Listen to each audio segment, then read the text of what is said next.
On his 16th anniversary, Jinwoo met Shahayan one last time. It was a fleeting, bittersweet moment before Jinwoo prepared himself to face the Apostle of Itarim, a confrontation that would decide the fate of Earth against the looming invasion of the Outer Gods. To protect his son, Jinwoo chose solitude, carrying the burden of war alone. But destiny had its own design. During a dungeon break, when Suho was on the verge of death, Baru, Jinwoo's most loyal shadow, descended upon Earth.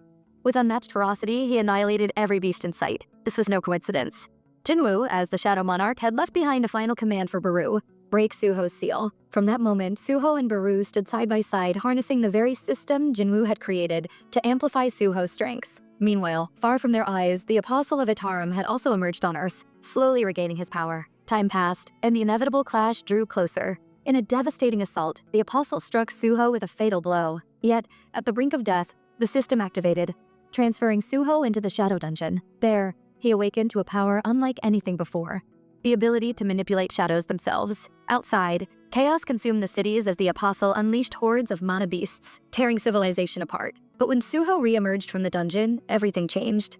His presence alone turned the tide of battle. From a vantage point above, the Apostle observed carefully. This was no ordinary human anymore. Within Suho burned a strange and formidable power, something even the Apostle had not anticipated. And thus, the next season unfolds. A helicopter cuts across the sky, while chaos rages below as a dungeon break spreads through the city, with monsters flooding the street and falling one after another, some felled by gunfire, others struck down with precision. Before the focus shifts to Sung Suho, who launches a fierce kick that smashes into a massive beast. Sending it crashing back, he wipes out enemies with ease, then pauses to reflect that every monster is falling in a single blow, and he cannot even gauge the scale of his newfound strength. Suho's attention drifts to a squad of hunters fighting together nearby. One of them remarks, while swinging his blade, that ever since he received the strange black gear, his body feels lighter, and now even he can bring down magic beasts. Suho watches with a faint smile, noting that the shadow items he created must be boosting their abilities, and decides they do not need his help. Raising his hand, he calmly invokes Arise, and calls forth his newly obtained skill, Shadow Creation. He recalls that this power lets him use the essence of shadow soldiers, entering his mind to dismantle and reforge them into gear. Suho absorbs the corpse of a slain giant, and immediately a series of system windows appear, revealing items each with different grades and properties. He notices the gear he envisioned clearly turned out rare, while a gauntlet he forced into shape ended up common, making him wonder if matching the item to the material's nature raises its quality. A new status window opens, showing his level, class, stats, and skills. Suho muses that the ability to store items within his shadow came with his advancement. Though it works only on equipment, another skill appears, Shadow Item Contract, allowing him to name heroic grade or higher items to boost them.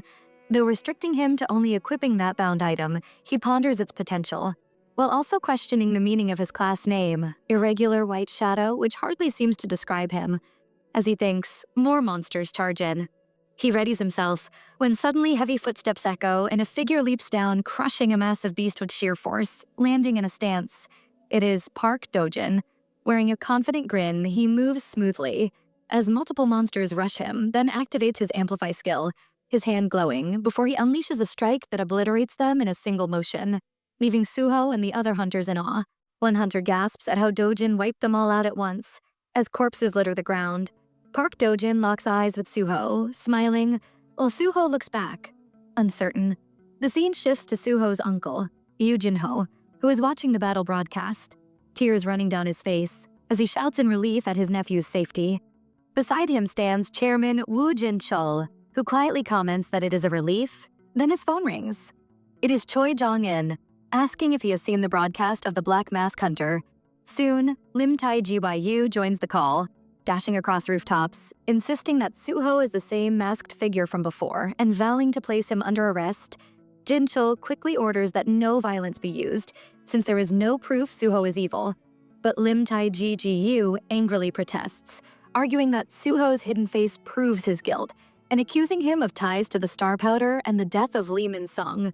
Choi Jong-in interjects calmly, saying he does not believe Suho is a villain, though he agrees that he should be brought before the Hunter Association. He adds that his own investigation revealed Suho is the nephew of President Yu Jinho, who has connections to the association's chairman, explaining that he trusts their sense of justice and hopes for a wise decision. Chairman Jin-chul remains silent, listening intently.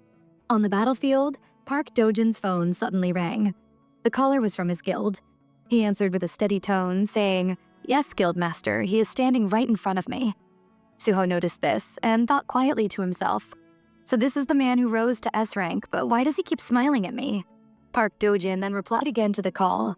"Yes, I understand, Guildmaster." When the call ended, he turned towards Suho, still wearing that same calm smile, and addressed him directly. Hunters sung Suho. Suho observed him carefully and thought again, "He is smiling yet again." Then Park Dojin spoke in an even voice, saying, "The Guildmaster of the Reaper Guild has ordered me to escort you to the Hunters Association." Suho responded cautiously, asking, "So this is what the Reaper Guild wants from me? And since you mentioned the association, this clearly is not a recruitment, is it?" Park Dojin's demeanor hardened, as he explained that Suho seemed unaware of the current situation, and that in truth, he was wanted for the murder of Vice Guildmaster Lee Min-sung, and for suspicion of spreading star powder. Suho was stunned by the revelation, and Park Dojin added that it would be best if Suho came quietly without causing problems. At that moment, one of the nearby hunters who had fought beside Suho spoke up. "Wait, there must be some mistake. He helped us." Another hunter angrily accused this of being an abuse of authority.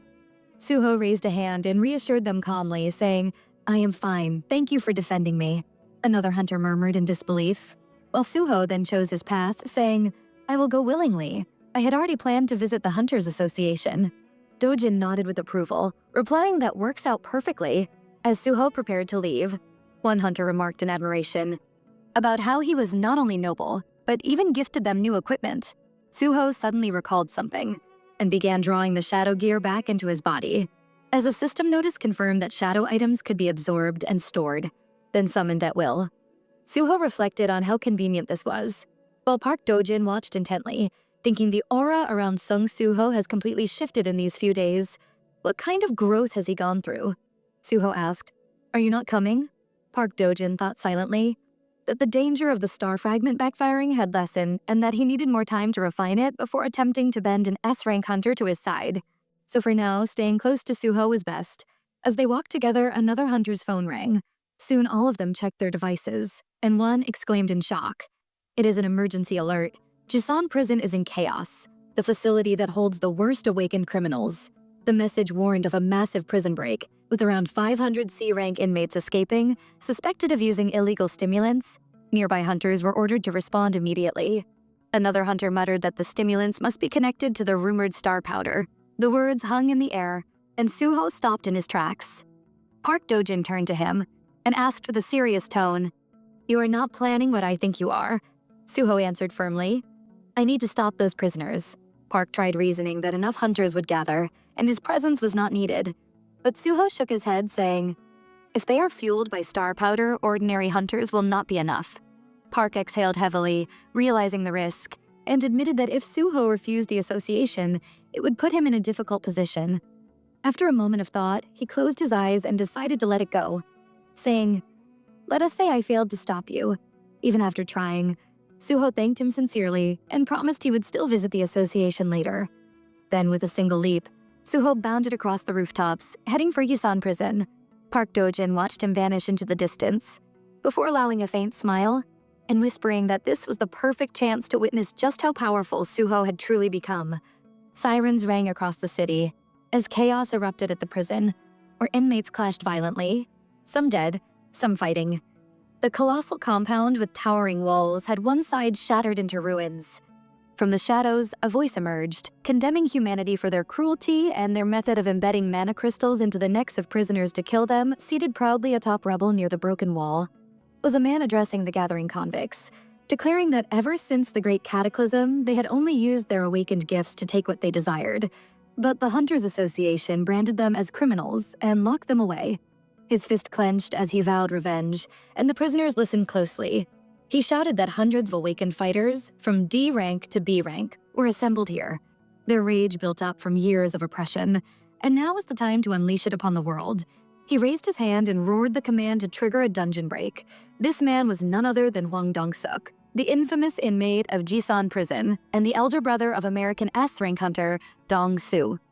In the center of the city, loudspeakers echoed with urgency, announcing a massive breakout at Jisan Prison. Civilians were ordered to evacuate at once under the protection of nearby hunters. The scene shifted to a quiet apartment building, where the front door of one unit suddenly began to bubble and melt away under intense heat. A blazing hand tore through the hole and unlatched the lock from within. 3 fugitives entered quickly. Prisoner number 3 glanced around and remarked that the place seemed deserted. Scarface prisoner replied that the residents must have fled after hearing the alarm. Without hesitation, they rummaged through closets, changing into civilian outfits. Prisoner number 2 voiced concern, asking if they could truly stand against the Hunters Association, especially when A and S rank hunters were involved. Scarface prisoner sneered, reminding him of the plan, saying even an S rank would be powerless if they seized the city and held people hostage. He then lifted a glowing shard, the star fragment gifted by Dong-suk, declaring that the association banned it only because they feared losing control. Prisoner number 2 hesitated, but finally muttered that if Dong-suk said so, it must be true, especially since they would have an S rank joining their side. While they prepared, prisoner number 3 excitedly opened a cabinet and shouted that the place was full of expensive liquor. He boasted about finding a 30-year-old Macallan, exclaiming at its value, while Scarface snapped at them to stay focused. Unknown to the intruders, a boy was curled up inside a cupboard, trembling, watching in terror. He whispered to himself that he needed to report them quickly. His small fingers typed frantically on his phone, but his breath caught when Scarface ripped open the door and loomed over him with a twisted grin, asking mockingly if the boy wanted a drink. The perspective changed to rooftops where fire spread across the city, chaos consuming the streets below as prisoners clashed with hunters. One inmate drove a blade straight through a hunter's chest with brutal force. High above, Hwang Dong-suk stood on a building, surveying the destruction, grinning at the sight. He marveled at how a single word from him had stirred even high-grade criminals into rebellion, declaring proudly that this was the authority he commanded. From behind him, a voice urged him to move while the other inmates created distractions. Dong-suk scowled, snarling that the man had no right to order him. Being nothing more than his younger brother's lackey, the stranger corrected him, saying he was no subordinate but had been contracted to escort him. Dong-suk's pride flared. He seized the man's collar, spitting that a B rank dared to look down on him. Tarshik, the B rank awakener, restrained his fury, thinking to himself how pathetic Dong-suk was, too cowardly to consume the star fragment for fear of its consequences. A fleeting thought crossed his mind to kill him on the spot, but a memory resurfaced of a past conversation with Dong-suk's younger brother, who had dismissed the association's excuses, warning Taisik that his only duty was to deliver the elder brother safely. Failure would come with dire consequences. Jolted back to the present, Taisik forced himself to relax, answering cautiously that he would guide Dong-suk as he pleased.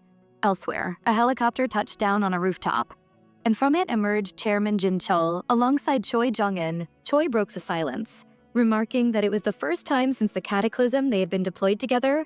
The chairman replied firmly that he could not stand by while innocent civilians suffered. Choi asked what had become of the restraints the inmates were meant to wear. Jin Chul explained grimly that the prison's control center had been destroyed, and that association hunters nearby had been ambushed by unknown assailants, some left near death. Choi frowned at the thought that AA rank guards had been overwhelmed, and that the criminals now fueled by star fragments suggested a force of frightening strength behind rebellion. At that moment, Lim Taegyu arrived, declaring that his suspicions of a mastermind were confirmed. Jin Chul acknowledged him, thanking him for his assistance. Park Dojin stood close by, silent, observing. Lim Taegyu continued coldly, saying that Sung Suho had ignored the association's summons. Jin Chul froze at the mention of Suho. Lim pressed on, stating that Suho had instead gone to Jisan prison and that it was obvious what his intentions were. He claimed Suho had planned the murder of Lee Min-sung from the beginning, that his use of a mask was part of a cover-up to hide his ties to Star Powder, that as a false ranker concealing his true level he should be deemed a top-class villain. He ended by declaring this was why he was joining the mission. To eradicate the villains, Chairman Jin Chul's tone rose with urgency, as he argued there was no proof that Hunter Sung Suho had gone to Jisan for malicious reasons. Choi Jong-in stepped forward with a sharp rebuttal, saying Suho vanished without explanation, rejected the association's summons, and then appeared in the middle of the prison chaos, asking why he concealed his awakening rank if he had nothing to hide. He concluded that since no one could clearly judge Suho's intentions, the safer course was to regard him as a villain. Jin Chul turned toward him in disbelief, his voice trembling as he exclaimed, "Even you, Hunter Choi Jong-in?" Standing nearby, Park Dojin listened in silence, calculating. His thoughts cold. Facing these S ranks directly was impossible. He questioned whether Suho had truly failed to anticipate such suspicion. He then reflected on how he once assumed the star fragment would not spread after the association banned star powder. Yet now, even those same hunters pursued the fragment in spite of its brutal side effects. With that realization, he smirked internally, deciding it would be wiser to observe from the background and wait for Suho to make his move. Far away within dense forest, Suho was dashing at full speed, weaving through branches, his body propelled forward by beast possession. In his mind, he urged Gray to endure a little longer. The loyal beast gave a weary whimper. Finally bursting from the tree line, Suho leapt straight into the burning city where the prison break was raging. He scanned surroundings, sensing something deeply wrong. Then the air was pierced by waves of desperate screams, pleas for help. His jaw tightened as he realized he was hearing dying voices through the sharpened senses granted by the bond skill. Refusing to delay, he sprinted across rooftops, racing toward the cries, telling himself the destruction would spread. Dropping from the final roof, his beast form dissolved, the effect fading. Leaving him panting and drenched in sweat, he steadied himself and pressed on. In a shadowed alley, he came upon a group of prisoners drenched in blood, reveling in the slaughter of civilians. One stared in confusion, muttering, "What the hell?" Another sneered, pointing at him in Gray, saying a mutt and some guy just fell out of the sky. Suho wiped sweat from his brow and praised Gray softly for holding out. Gray gave a faint, exhausted bark. Suho's eyes sharpened as he stepped forward, declaring that from this point, he would handle everything. One prisoner squinted suspiciously, asking if he was a hunter. Another laughed cruelly, asking what he could possibly do in his exhausted state. Yet before they could react, Suho slammed one of them into the ground with overwhelming force. The rest froze in shock. Suho's expression darkened, his teeth clenched as he spoke with fury, saying if they had escaped prison, they should have kept running instead of butchering innocents. Pressing his foot against a prisoner's face, he delivered a final warning. Time was short, and he would only say it once. Either they surrendered quietly and allowed themselves to be knocked unconscious, or they resisted and faced death. His aura surged violently, his fists coiled tight, his voice dropping low and cold. The scene in Suho's memory, an old man stands ankle-deep in a calm stream, the water cool and quiet. Beside him sits a small child, Suho, legs crossed as he stares up at his grandfather. The elder's body is relaxed, but scars run across his skin, carved reminders of battles long past. Suho tilts his head, curiosity shining in his young eyes. His small voice asks, "Grandpa, why do you have so many scars?" The old man chuckles, a low, warm laugh. He raises his arm and points to a jagged mark across his forearm, saying this one was from saving a boy about your age from a burning building. His hand drifts to his ribs where another faded line rests. This came from stopping a drunk from hurting others in the street. His voice softens as he recalls each memory, each wound carrying its own weight. Suho listens quietly, his wide eyes absorbing every word. Then he asks, "But why would you get hurt just to protect people you do not even know?" The grandfather smiles and rests a rough hand on the boy's hair, his eyes gazing into the distance as if looking back at his own youth. "It is not that I do not fear pain. It is that my body always moved before my mind could stop it." The present slams back. Suho stands in a bloodstained prison corridor, his boot grinding down on the face of a fallen inmate. His voice slices the silence. "You have two choices. Let yourselves fall or resist and die." Murmurs ripple through the crowd. One whispers, "Did you see that kick?" Another narrows his eyes and mutters, "Is he some high-ranked hunter?" A third, far too bold, sneers from behind, mocking the fear of the others. "What does it matter? We have star fragments." At a signal, prisoners pull out glowing shards, shoving them down their throats. Instantly, their bodies convulse with power. Muscles bulge, veins darken, and their auras flare wildly. Arrogant laughter erupts as they boast. One yells, "I feel strong enough to take an A rank." Another shouts, maybe even an S rank. Suho's gaze hardens. "So you choose death," he mutters. Then a voice drips into his mind. Venomous and mocking, Lee Min Song, long dead. Now only a specter haunting Suho's thoughts. The phantom circles him, snarling that those men have eaten the fragments they will kill. And Suho hesitates. He sneers, "You are still soft. Your class change meant nothing. You are still just a boy." He urges Suho to kill them as he did before. His own death wound tearing open again across his stomach, laughter howling through Suho's skull. But in the real corridor, Suho's boot shifts. The skull beneath it shatters with a crack. Silence follows. Then fear spreads through the crowd, their earlier confidence flickering away. The spell of arrogance breaks, and then rage takes over. The prisoners surge with knives and crude blades, screaming as they charge. Suho does not retreat. He steps forward, his hand snaps out and seizes the wrist of the first attacker. He twists sharply, stealing the weapon, then smashes his fist into the man's hand, bones splintering with a sickening crunch. The man howls, but Suho gives no mercy. With a single slash of the stolen blade, steel tears through flesh, and the prisoner collapses in a pool of blood.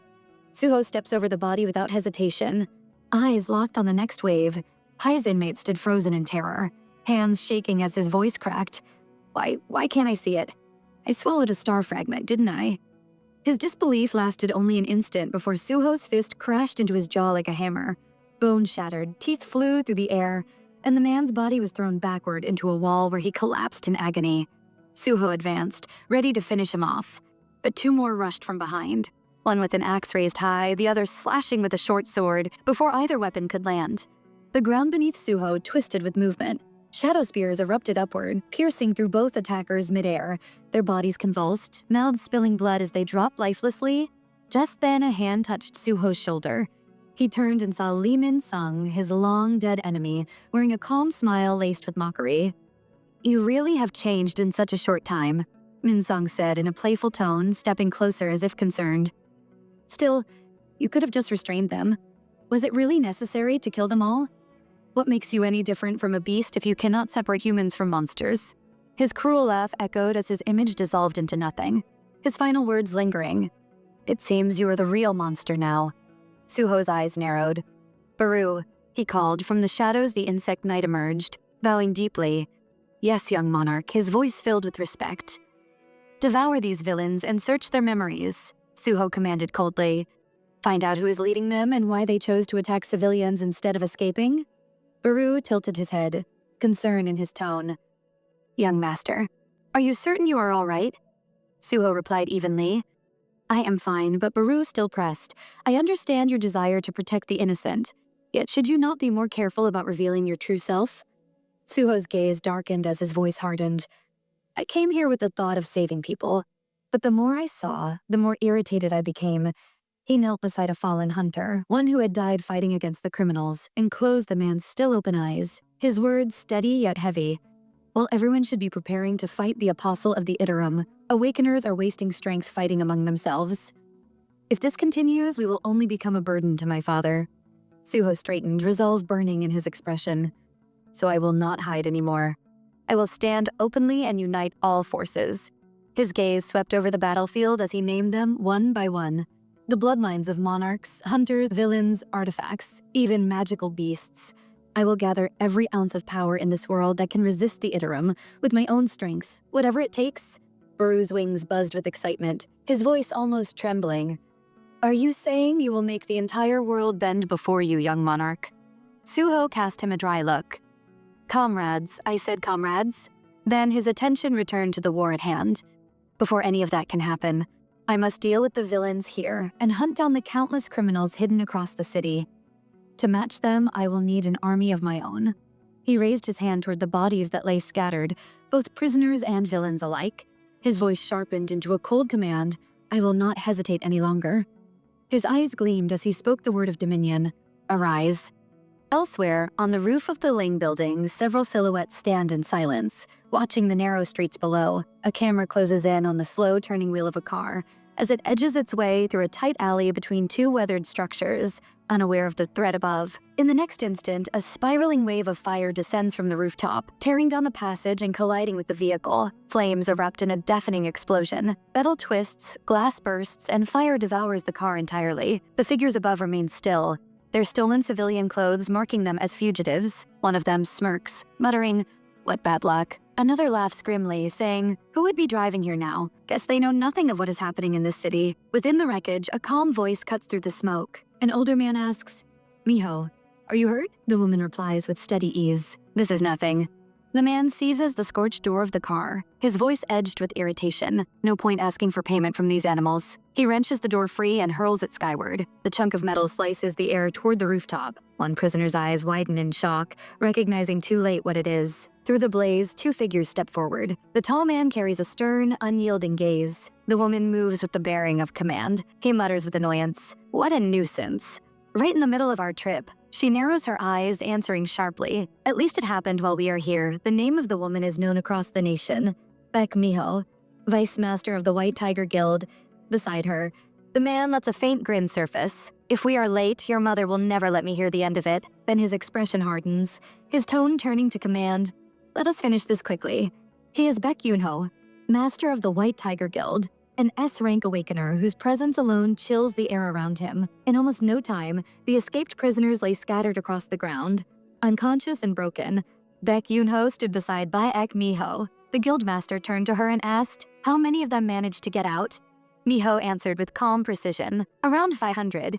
Yunho exhaled with a weary sigh. If we are late, your mother will have our heads for missing the family gathering. Miho's lips curved into a faint smile before she replied, the chairman of the Hunters Association is already on the way. And he is not coming alone. 3 S-rank hunters will arrive in about 10 minutes. And there was another report? Sung Suho, suspected of distributing star powder, may also be here. Yunho froze, his face hardening at the name, Sung Suho. The sound of it stirred something familiar in his memory. With a grim look, he muttered, the safety of the people comes before anything else. Let us begin the rescue, Miho.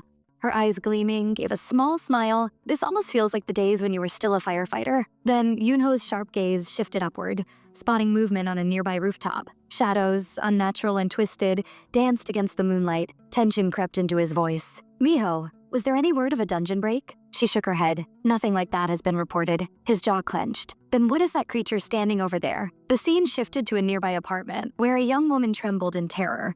Unable to move, a hunter crouched before her, his own body shaking as he pushed her back with weak hands. Run, Mina. His knees buckled and he collapsed, while a group of escaped prisoners watched with cruel laughter. One sneered, so much effort just to protect one girl. Another mocked with a chuckle. What is this? Were you 2 lovers?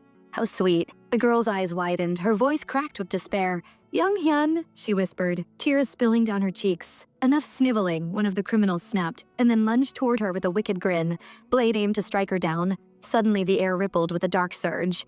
A command thundered through the silence. Arise. From the fallen hunter's body, a shadow emerged, instantly taking form. It stepped between the girl and the incoming strike. The prisoner's sword cut straight through the black figure, yet the blow never reached her. The blade halted inches before her face, frozen as if the world itself resisted the attack. The girl gasped, her voice trembling with disbelief. Younghan Oppa. The prisoner staggered back, terror twisting his features.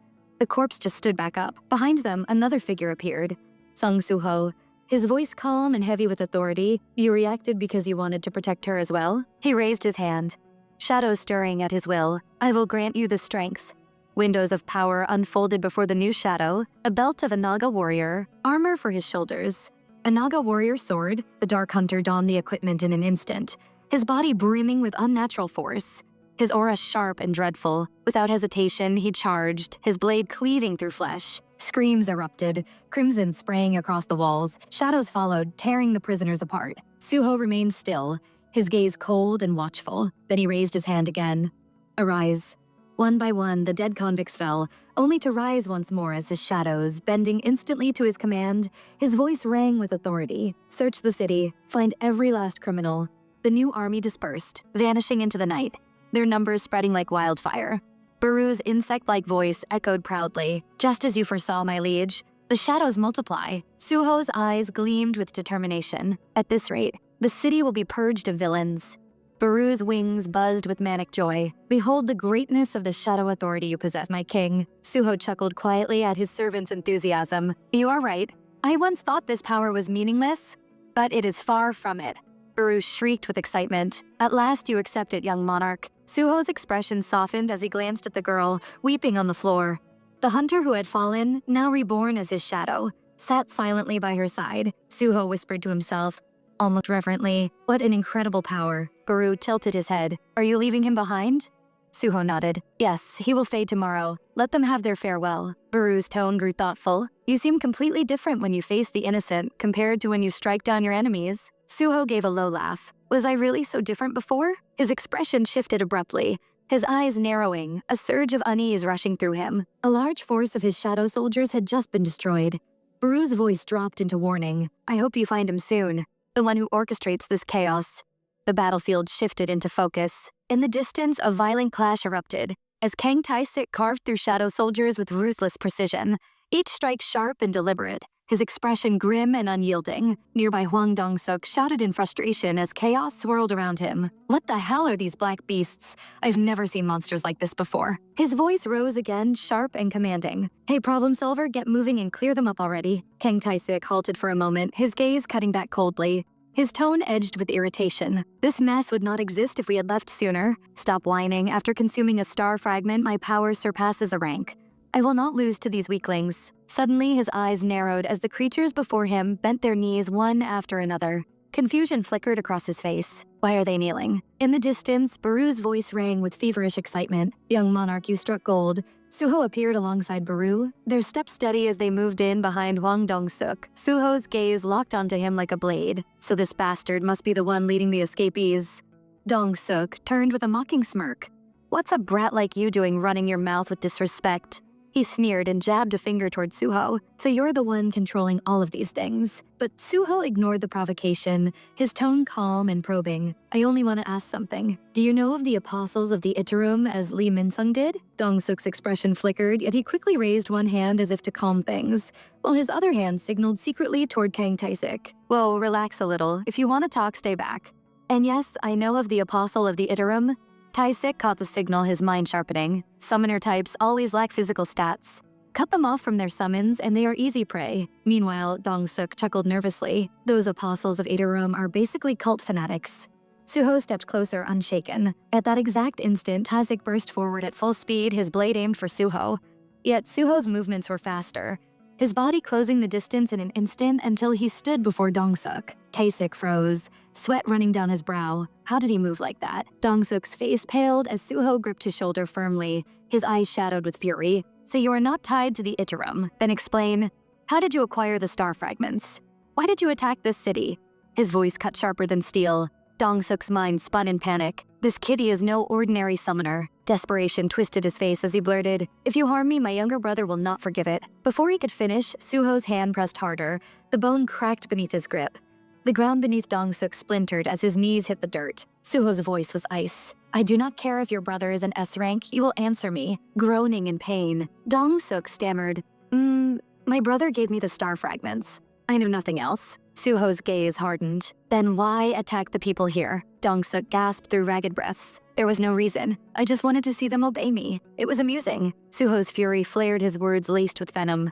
So you slaughtered innocents for your entertainment. Dong-suk raised his trembling hands in surrender, begging, I will call off the others, I swear, just spare me. His gaze snapped toward Tae-sik. Problem solver. What are you waiting for? Help me. But Kang Tae-sik remained frozen, cold sweat soaking his back. His mind repeating one truth. He is dangerous. If I stay, I will die. I have to run even if I abandon Dong-suk. Suddenly a voice echoed in his head. That will not be so easy. Tae-sik's eyes widened in shock. What is this?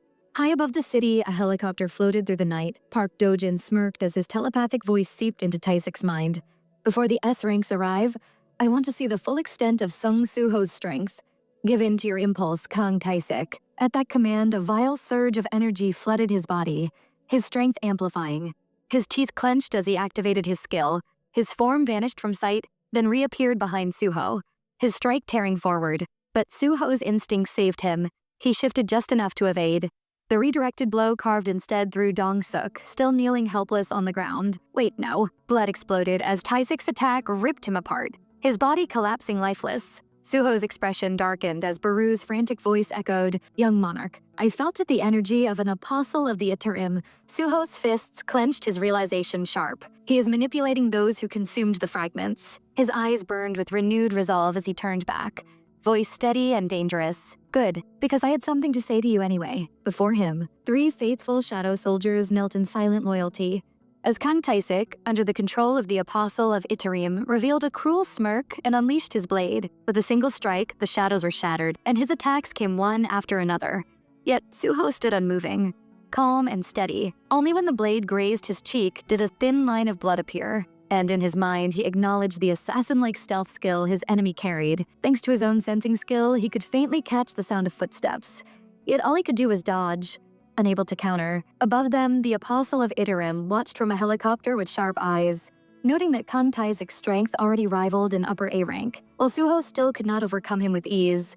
Hearing Suho call out, he did not respond, simply listening in silence. Suho's tone hardened as he confessed that he had long hidden his existence, fearing the risk if discovered. Yet he wondered why a being from beyond the stars would also remain concealed and instead manipulate humans from the shadows. If the apostle also stayed hidden, then perhaps he too had reasons of his own. But now, since the incident with Lee Min-seong, he had begun revealing himself piece by piece, which could only mean he was preparing something. Perhaps he was, like Suho, a being that continued to grow. Those words narrowed the apostle's gaze, as Suho recalled his broken shadows and then declared that he would no longer hide, and neither should his enemy. His shadows surged forward, binding Kang Taisik, as Suho appeared before him with blinding speed, driving shadow blades into his body, piercing his shoulders and legs, until he collapsed, defeated. Calmly, Suho stepped forth, and at that moment a system window appeared, declaring level up. Suho raised his head, his voice firm, as he declared it was time to fight. Far away, the apostle felt the backlash,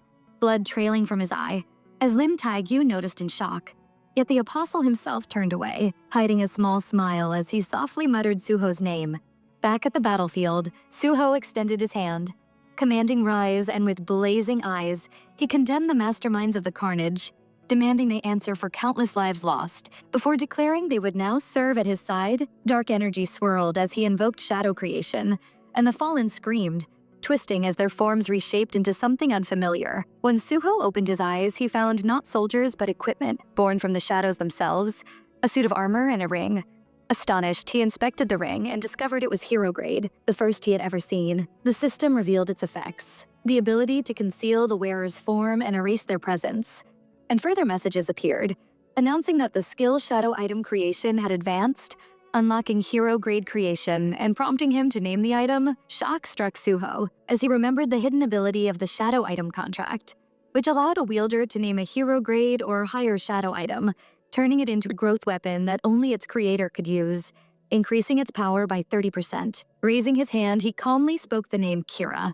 The ring pulsed as system windows flooded his sight, confirming the creation of a manual for shadow item naming, explaining that such weapons grew stronger with experience, were eternally bound to their master, and even carried over the stats they once held as shadow soldiers. The ring reshaped into a sleek black band, glowing faintly with power, displaying its details as Kira, the Shadow Ring, Level 1, Hero Grade, boosting agility, strength, vitality, and perception, while granting stealth at the cost of mana. Slipping it onto his finger, Suho allowed a faint smile as he felt the strength coursing through him.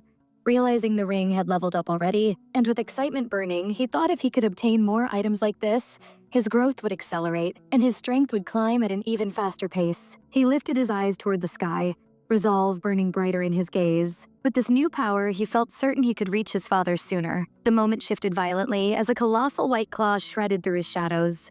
5 of his soldiers were annihilated in an instant, their forms scattering with no resistance. Suho's eyes narrowed as his mind tightened. What kind of creature could do that? Baru's voice resonated inside him. What troubles you, little lord? Suho answered quickly. Something is coming. It is cutting through every shadow soldier I have. The ground rumbled beneath him as he steadied himself. From the broken building ahead, the presence drew closer, until suddenly the beast revealed itself. A towering white figure bursting outward and soaring through the air before landing with earth-shaking force. Its claws cleaved down another soldier before it raised its head to speak. I saw the black pillar rise, so I came here. Then its golden eyes locked on Suho, sharp and piercing. A hunter? What are you? Suho's heart stumbled at the sound, disbelief flooding his thoughts. It can talk. A beast that speaks. The creature let out a low growl and corrected him. I am no mere beast. I am Baek Yunho, master of the White Tiger Guild. Suho's thoughts raced. So this was the infamous guild leader, an S rank with the rare ability to transform. Baek Yunho's gaze grew keener as he inhaled Suho's presence. You smell of blood. What exactly are you? Suho stood unshaken and answered firmly, I am a hunter. I came here to save lives. Baek Yunho's voice rumbled low. Your name, Sung Suho. He replied without hesitation. I know the association hunts me, but I swear I am not guilty.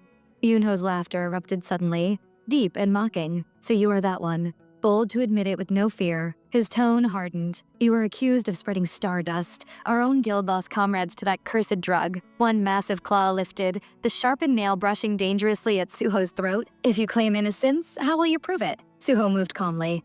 pushing the claw aside with no fear. Can we put that aside for now? We are short on people, and I am glad an S-rank hunter came. Let us save others first. Yunho's brow furrowed with doubt. Do you even understand the situation you are in? Yet Suho did not falter. Hunters exist to protect. Lives come before anything else. Those words struck deep into Yunho, pulling forth an old memory. Long ago another hunter had told him, hesitate for even a moment and someone who could have been saved will be lost. There is no time for long choices. We act first, then justify the decision after. That is the creed of a rescue team. Drag back to the present. Yunho muttered quietly, wait. That name. With a swift motion, he seized Suho by both arms and lifted him off the ground as if he weighed nothing. His eyes widened in sudden recognition. You cannot be. You are the grandson the captain always spoke of with pride. His name was Sung Suho. The beastly features faded away, his body shifting back to its human form. Baek Yunho smiled at last, his tone filled with warmth. So it is true. You are Captain Sung Il-wan's grandson. Scene shifts. On a tense bridge, two soldiers stood at a barricade, their rifles clutched tight, their eyes darting nervously across the empty streets. One of them broke the silence, his voice shaky. Squad leader, can we really handle those rampaging awakened on our own? I heard bullets don't even work against them. His partner exhaled heavily. Well, orders are orders. What choice do we have? The first soldier, still uneasy, muttered, but don't you think the whole city feels off lately? His comrade nodded faintly. Yeah, it's like the air itself has turned chaotic. The scene shifted in a flash. Baek Yunho stood amidst a storm of carnage. His claws ripped through prisoners with merciless ease, bodies torn apart like fragile paper. Not far away, Suho carved his own path through the enemy, his shadow-fueled power spreading across the battlefield, blood soaking into the ground. As the two hunters unleashed devastation, their auras clashing with violent intensity, Baek Yunho glanced toward Suho, a faint smile tugging at his lips. Impressive for someone with a summoning-type ability. No doubt you carry Captain Sung Il-wan's pride. Suho thought to himself with quiet surprise. So this man once stood as my grandfather's junior, back when they were firefighters, meeting Yunho's gaze. He replied aloud, you're incredible yourself, Guildmaster Baek. S-rank hunters truly are on another level. Yunho let out a booming laugh. Just call me uncle. The two advanced through the sea of fallen bodies. Step after heavy step, Suho spoke as they moved. For now, I've been loudly tearing this place apart as you ordered, but won't the villains just scatter and hide because of it? Yunho smirked, shaking his head. You sound like a rookie in the rescue squad. Suho frowned, quietly thinking, but I'm not even part of them. Yunho's tone grew firm. Our role is not to capture villains, it's to save people. He suddenly let out a deafening roar, his aura exploding outward like a storm. Wind and pressure crashing in every direction. As the energy settled, he explained, the more presence we show, the less the villains can act freely. That way the civilians remain safer. Suho's eyes widened, shaken as he realized Yunho was right. He had been focused only on defeating enemies. But this was what true leadership meant. Guiding and protecting all lives within reach, a guildmaster had to think bigger than victory. Yunho then turned with a mischievous grin. Why don't we finish the hunt together? As they continued walking, Yunho suddenly asked, Suho, do you have a girlfriend? Caught off guard, Suho blinked and replied, no. Yunho burst into hearty laughter, clapping his hands. Excellent. My daughter just happens to be single. This could be a chance for our families to unite through Captain Sung Il-wan. Suho's eyes widened in alarm, shouting, what? But the battlefield faded upward to the skies above. A helicopter roared across the clouds, its blades chopping the air. Inside, Association Chairman Jinchul held a phone, his calm but steady voice speaking, yes. Hunter Baek Miho, it has been confirmed. The perspective shifted to Baek Miho, standing atop a tall building, her hair whipping in the wind. As she raised a hand to signal the chopper, Woo Jinchul's voice continued, you did well. You managed to evacuate both the hunters and the civilians. Baek Miho answered modestly, I only fulfilled my duty as a hunter. Jinchul narrowed his eyes, however, spotting something below. I see black figures moving with the villains, committing acts of terror. Are those beasts? Baek Miho frowned, scanning the chaos. I cannot say for certain. It is too difficult to judge from here. Inside the helicopter, another figure rose. Lim Taegyu, Korea's strongest archer, his voice sharp and cold. Then I suppose it is fine if I erase them all. Before anyone could stop him, he strode to the open door, drawing his bow. I will annihilate them together with the villains. With that, he leapt out into the sky. Jinchul shouted in alarm. Wait, Hunter Lim Taegyu, but it was already too late. The chairman and Park Dojin could only watch as Taegyu plummeted through the clouds, his aura flaring. He spread his senses across the battlefield, his sharp eyes locking onto every shadow soldier scattered through the city. Targets illuminated one after another until he had marked them all, midair. He pulled back the string, power condensing as countless arrows materialized behind him. With a single release, the arrows launched in unison, streaking through the heavens like a meteor shower. The city below was thrown into chaos, as Suho's shadow soldiers were pierced, one after another, each vanishing instantly beneath the rain of arrows. Suho stiffened suddenly as a menacing aura rippled from afar, his gaze sharpening, his lips parting with a low murmur. "Is that?" Baek Yoonho caught the change and answered with calm assurance. "Do not be alarmed. He is on our side. The S-rank hunters from the association have arrived as reinforcements." Hearing those words, Suho allowed himself a brief smile. That is good. With them here, the villains will have no room to act freely in the city. Yet before the moment could settle, a piercing gaze found him.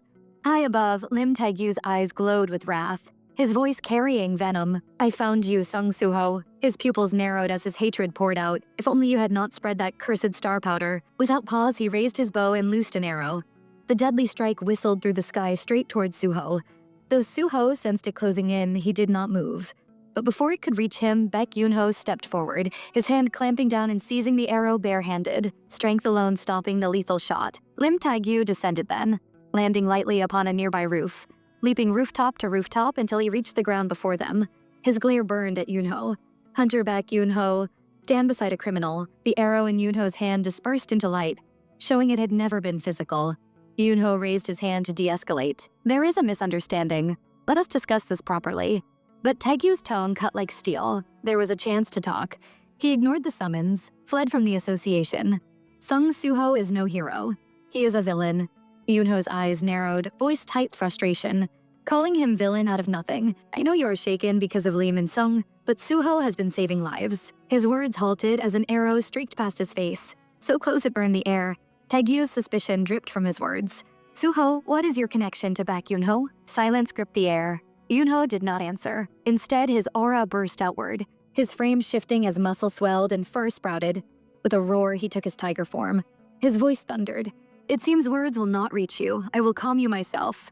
His overwhelming presence clashed with Taegyu's. The street quaked beneath their collision, shockwaves ripping outward and whipping the wind around Suho. He braced himself, watching in disbelief. Those two will truly fight. What should I do? Their opposing energies ignited the air itself, a ring of flame encircling them as if trapping them within. Before the tension could erupt further, figures strode through the fire. Choi Jong-in, Woo Jin-chul, Baek Mi-ho, and Park Do-jin appeared. Jong-in's commanding voice rang out. "All of you calm down. What sense is there in hunters battling one another in the middle of crisis?" Suho's eyes widened in awe. So many S-ranks, even the association chairman himself. Yoonho exhaled in relief, lowering his stance slightly. "Finally, I can explain. Suho is the grandson of the captain to whom I owe my life. I will vouch for him." The air grew heavier as Jong-in, Jin-chul, and Mi-ho stepped forward. Yoonho expected their support, yet they stood aligned beside Lim Taegyu. Mi-ho's eyes hardened on her father, her voice sharp. "Just because he is related to someone you respected, you know that is not proof of anything." Yoonho's eyes went wide. "Mi-ho," then Jong-in added coldly, "I side with Lim Taegyu. A fugitive who betrayed our trust must be restrained." Disbelief carved across Yoonho's face. "Even you, Hunter Choi Jong-in." Park Do-jin kept still, his face unreadable. Lim Taegyu stepped ahead, his glare unwavering. "Looks like everyone agrees with me. Will you still defend a criminal because of your emotions?" His killing intent poured outward, his words harsh. "Back away, Baek Yoonho. If you refuse, I will crush you here." Yoonho's eyes flicked towards Suho briefly, his voice quieter. "It would still be better to resolve this in words." Then at last, Woo Jin-chul moved, walking with measured steps, his presence steady. His voice cut through the fire. "I too believe there should be a conversation." The others froze in shock. Mi-ho's expression darkened. Jong-in's brows furrowed. Even Lim Taegyu faltered, unable to hide his disbelief. Jin-chul came to stand at Suho's side, his gaze unwavering, his tone firm but not hostile. Hunter Sung, "Can you prove your innocence?" Within Chairman Jin-chul's mind, questions raged like thunder. Why did my past life return to me? Was it because Sung Jin-woo already foresaw this day? Did he know he would one day depart this world, leaving only chaos in his wake? The cataclysm drawing near, the great war waiting beyond the horizon, and above all for Suho, who would be forced to shoulder the fight alone. With that burden pressing against his heart, Jin-chul turned toward the young hunter, his voice steady yet firm. "Suho, can you prove your innocence?" Suho hesitated, his lips parting with a faint breath as if to answer, but the words caught. Before he could speak, Choi Jong-in interjected sharply, his voice cutting with authority. "Chairman, this is not the place for debate. Sung Suho has already fled once. Whether his reasons were noble or not, he must still be accountable for his actions. Jinchol's eyes narrowed a fraction. Inwardly, he conceded grimly that Choi Jong-in stood as his most formidable obstacle here, yet Jong-in pressed harder his words like knives. He forged his registration.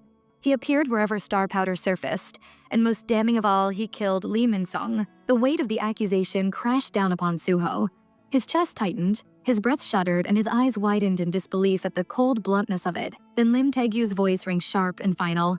Everything is clear, with the evidence set forth. Suho's punishment is obvious. He must be arrested immediately. Jinchul glanced once more at Suho, his expression calm though his mind wrestled. On paper, arresting him is logical. Yet has he not risked his life time and again? Is there not reason behind every action? Drawing resolve, Jinchul faced Jong-in and Taegyu. His tone hardened. Suho was first to reach the scene. He risked himself to save the civilians. Condemning him now would be unjust. Jong-in's hand lifted to his glasses, adjusting them slowly as his keen gaze locked on Jinchul.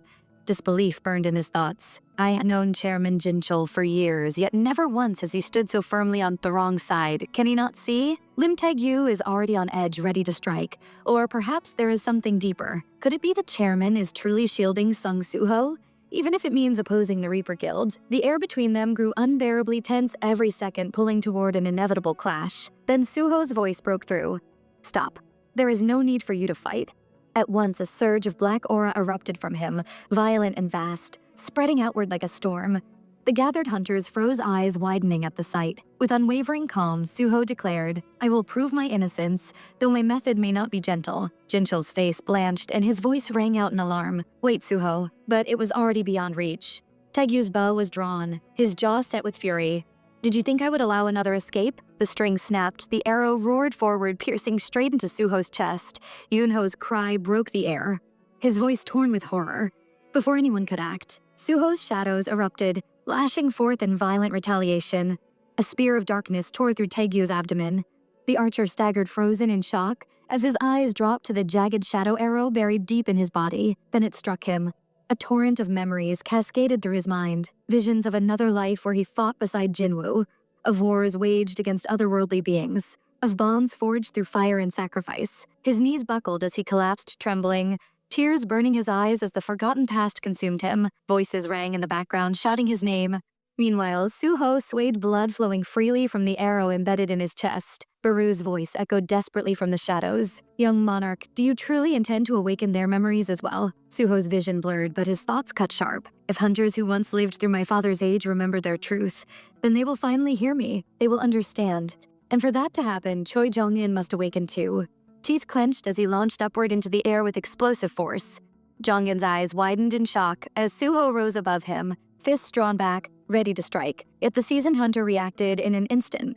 His hand ignited with blazing energy, and a wall of fire erupted into a swirling inferno that swallowed Suho whole. Yunho's horrified cry tore through the battlefield, calling Suho's name. From within the flames, Jong-in's cold voice echoed, reckless beyond belief. Lim Taegyu was right. He is far too dangerous. But then his words faltered. His pupils shrank as the unthinkable unfolded.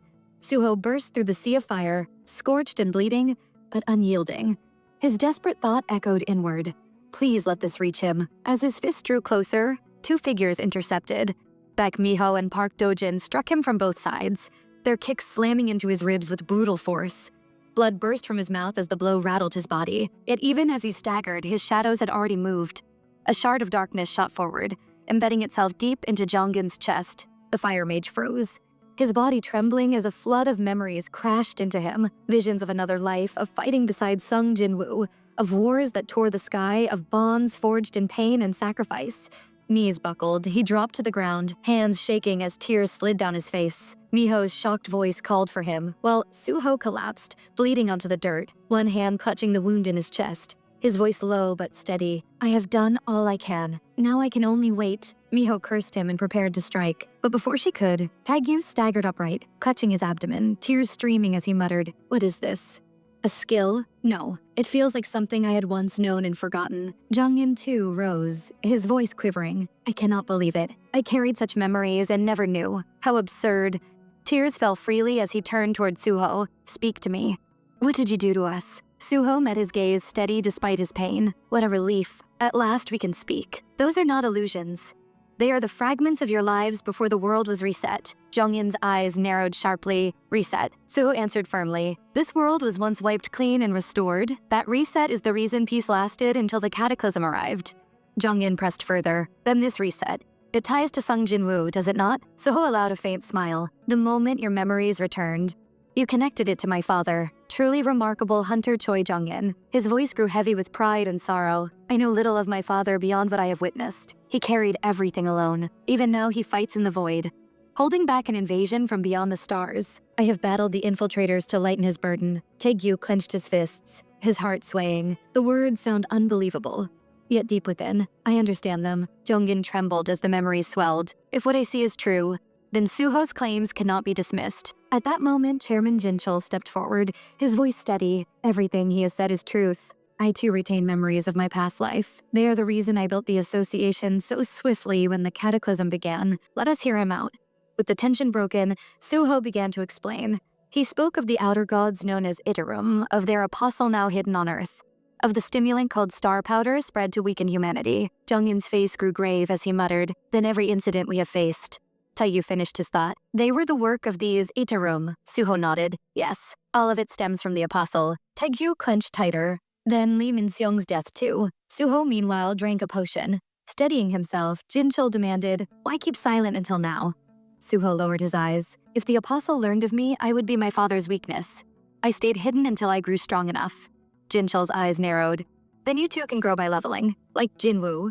Suho replied without pause. Yes. The revelation sent shock through Jongin, yet soon a smile touched his lips. He grasped Suho's hand and said, did you know Cha Hain was stood among the Hunters Guild? Suho's eyes widened with joy. Mother, you mean my mother was a hunter? His heart leapt with warmth as he smiled for the first time in a long while, yet not all shared in the moment. Dojin's gaze darkened. Within his thoughts he seethed, reckless Suho, daring to bare himself without knowing my true face. Had I been stronger, this would have cost you everything. He's fearless, charging forward without hesitation. Such a force could shape the coming war. I cannot allow it. The next fragment must appear soon. Yunho and Miho, who had not awakened their memories, stood aside, lost. Yunho scratched his head, muttering, well, at least the misunderstanding cleared, but I honestly do not follow what any of this means. Suho looked toward them calmly. It must be confusing without context. Then perhaps it is time I awaken the memories of the rest. His words made Dojin stiffen, fear glinting in his eyes. For if Suho went further, his secret as the apostle would be revealed.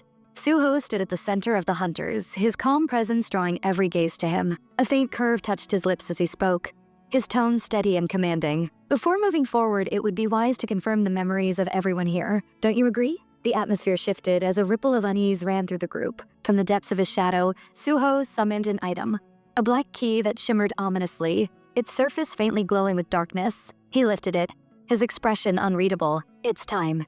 He said simply, the memories of the world that came before, we should all reclaim them. Yunho's brow lifted, amusement flickering in his eyes. Memories of a previous world, huh? No, that does sound interesting. He gave a low chuckle, but before he could step forward, his daughter Miho blocked his path. Her body was tense, her voice edged with urgency. Father, you can't just accept this. Ever since the cataclysm, nothing has made sense. But something like this? It's too dangerous. Yunho, however, brushed past her concern without hesitation. His gaze never wavered as he approached Suho. With a firm hand, he pressed his palm over Suho's, closing around the key. His voice rang out with conviction. I trust Sung Suho. The artifact pulsed, and suddenly, shadows burst outward, writhing and coiling around the two men. The air itself grew heavy, pressing down on the hunters as they froze, unable to look away. Father. Miho's voice cracked, panic bleeding through. Stop rushing in without thinking. Even the apostle, watching silently from the side, felt his chest tighten. His golden eyes glimmered warily as he studied the violent surge of shadows. When the darkness finally receded, Suho lowered the key. Yunho staggered back, his whole body trembling, his breaths uneven. Tears streaked down his face as the weight of resurfaced memories crushed into him. And yet he smiled, a fragile, bittersweet expression. It's so strange, he whispered, voice breaking. To feel warmth from memories I thought were gone forever. Nearby, Lim Taegyu and Choi Jong-gin exchanged uneasy glances. Neither spoke.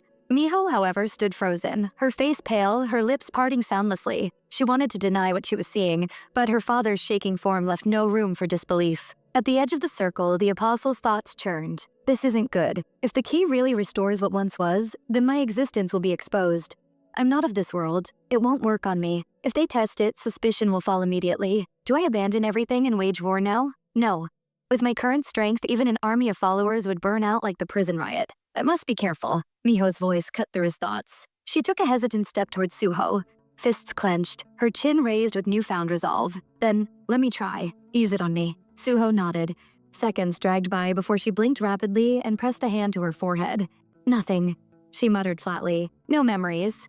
Are you sure this thing even works? The apostle's eyes widened, hope sparking for the first time that night. Failed. This could be my opening. Suho frowned, scratching his head in uncharacteristic hesitation. That's unusual. By now your memories should have surfaced. From the shadows, Baru stepped forward. My king, it is possible that some individuals like this young woman cannot access memories of the previous world at all. Miho's eyes flicked toward him. She pointed at the insect-like figure with a smirk. And what exactly is this weak-looking bug? Baru's compound eyes flared crimson with anger. His mandibles clicked sharply. Weak? How dare you? I could crush you where you stand. Before the tension escalated further, Suho raised a hand, his voice firm and commanding. Baru, finish your explanation. The ant general gritted his teeth, temper still simmering, but he obeyed. The previous world existed 20 years ago, when mana still flowed freely. If you think of the world as it was without mana back then, it's no wonder there are discrepancies today. Simply put, his eyes glimmered faintly. This young woman was not born in that world. Miho's eyes went wide, disbelief choking her voice. I wasn't born? Suho's expression darkened as he glanced down at the shadow key in his hand. This was the same phenomenon he had witnessed with Park Dojin, the apostle masked in humanity. Nothing had happened. The apostle himself smirked, stepping lightly out of the spotlight. It seems I, too, cannot access memories of that world. Suho's brows knitted tightly. Then Hunter Park Dojin never existed in the previous world either. Miho's voice trembled, rising in a mixture of fear and anger. Father, does that mean I truly didn't exist back then? Yunho moved to calm her, but the two soon fell into their familiar, bickering rhythm. The warmth of ordinary father-daughter exchange breaking through the tense air. Chairman Jinchul approached Suho, his movements deliberate, his tone serene. Don't you think this is remarkable? Suho blinked, confusion evident. Remarkable? What do you mean? The chairman's gaze softened. This is the world that Hunter Sung Jino chose. Lives that were once erased, lives that never should have existed, are alive now. Isn't that worth gratitude? Suho's eyes swept over the hunters. On one side, Choi Jong-in and Lim Tae-gyu exchanged intense conversation, quietly comparing memories restored by the shadow key. On the other, Baek and Miho continued their playful quarrel. A realization dawned. This was what his father had wanted. A world where erased lives could exist again. After a brief pause, Suho stepped forward. His voice rang out, steady and unwavering. If we allow the outer gods to invade, this world will be destroyed. I ask each of you, lend me your strength. The scene shifted abruptly, replaced by the calm, measured voice of a news anchor. The prison break that shook the nation has finally been contained. Less than 1% of escapees remain unidentified. Thanks to the rapid response of the Hunter Association, the threat has been neutralized. She shuffled papers, lowering her voice slightly as a recording played on screen. Eyewitnesses report that, had it not been for the appearance of a black human-shaped figure, casualties would have been much higher. It has now been confirmed that the figure was not a monster but the skill of a hunter, specifically a rank hunter Sung Suho. Arriving at the scene faster than anyone else, he intervened to protect civilians, experiencing a sudden reawakening at the moment of crisis. Far away, a man watched intently, the glow of the television reflecting in his eyes. Hwang Dong-su's jaw clenched, teeth grinding audibly. Rage twisted his face as the word hero echoed from the broadcast. Sung Suho, he hissed, voice thick with venom. I'm coming for you. Back among the hunters, the broadcast flickered across a small television. Suho raised an eyebrow, his tone incredulous. Reawakening? What nonsense is this? Chairman Jinchul answered with calm certainty. We prepared for this and released it deliberately. Reawakenings are rare but not impossible.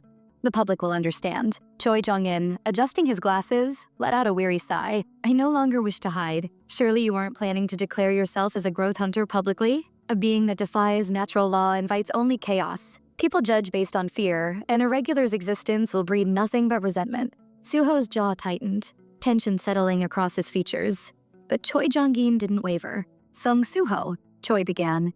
You set 3 goals for yourself, correct? First, your own growth, to become strong enough to fight alongside your father. Second, to gather hunters capable of standing against the outer gods. This world must unite against them. And third, his voice dipped, heavy with gravity, to take down the apostle of the Iterim hiding among us. Suho's fingers clenched around the edge of the table, his violet eyes narrowing with quiet fire. Once these objectives are complete, I will join my father, who even now fights alone against the forces of the outer space. Steam curled from Choi's cup as he lifted it. His gaze stayed locked on Suho. If you intend to rally the strength of this world, passion alone will not suffice.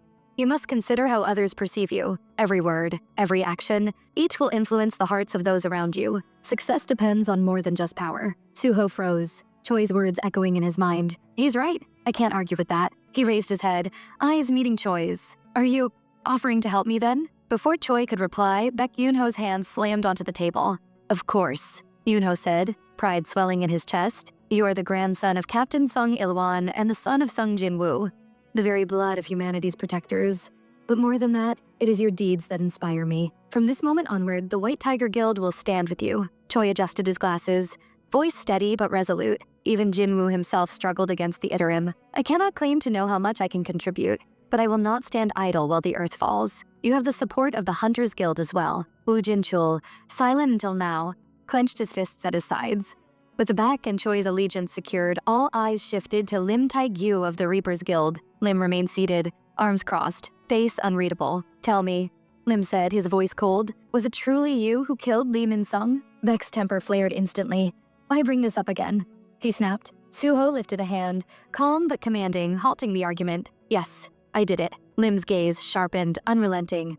Explain, what was happening to him? Suho's voice dropped, steady and unwavering. He was addicted to stardust.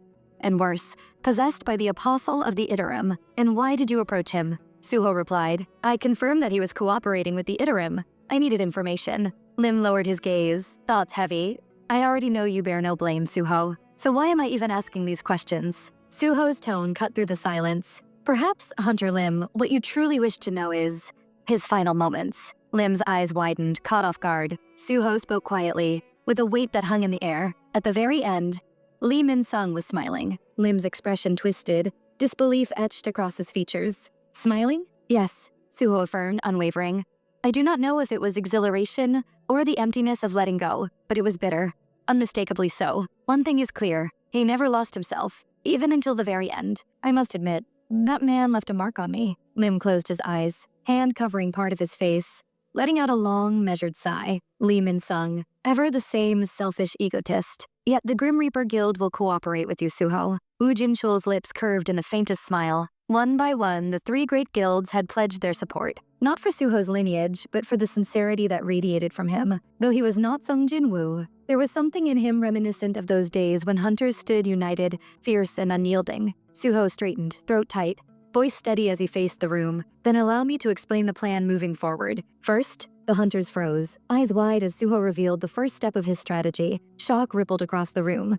This was beyond anything they had anticipated. Deep within the shadow dungeon, the air was heavy with heat and strain. Suho's sweat poured in streams, his body trembling beneath the crushing weight of Amit perched on his shoulders, like a mountain forged into flesh. Amit's voice cut through the silence, firm, relentless. 98, 99, 100. Suho's legs buckled, his muscles screaming, the hard ground cracking under his stance. He held on, refusing to collapse until the very last count. When Amit finally reached the end, Suho roared. A guttural primal cry. It was the sound of raw willpower colliding with unbearable strain. Then, a metallic chime rang out. System notification. Preparations for growth? Finished. Another window immediately followed. Rewards available. Collect now. His strength drained, Suho dropped to the floor, chest heaving, sweat pooling beneath him. Essel and Gray rushed to his side, alarm written all over their faces. Amit, however, stood tall, his pride hidden beneath discipline. At first, you could not even withstand the basics. But now you complete them on your own. The edge of his tone softened. A rare acknowledgement. Suho forced himself upright, hands shaking as he opened the system shop. His words came ragged between gasps. Honestly, my body feels wrong if I don't do this training now. Heavy, uncomfortable. He grabbed a potion, downed it in one gulp. The cool liquid rushed through him, soothing the fire in his muscles. A tired but genuine smile crept onto his lips. Good work, Amit. Essel's crimson eyes lingered on him, narrowing in thought. This young monarch. He's changed. Not just in strength or mana, but in presence. He walks like his father once did. Fully healed, Suho rolled his shoulders, the tension fading. A grin tugged at his mouth as he rose. Well, I've got things to do outside. See you. Aseel and Gray both froze. You're leaving? Already? Suho's smile never wavered. His tone, however, was resolute. From now on, I'll be busier than ever.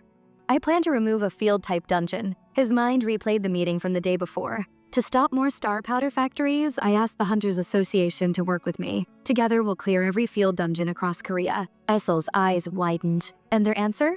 Suho admitted. They said the guilds would object.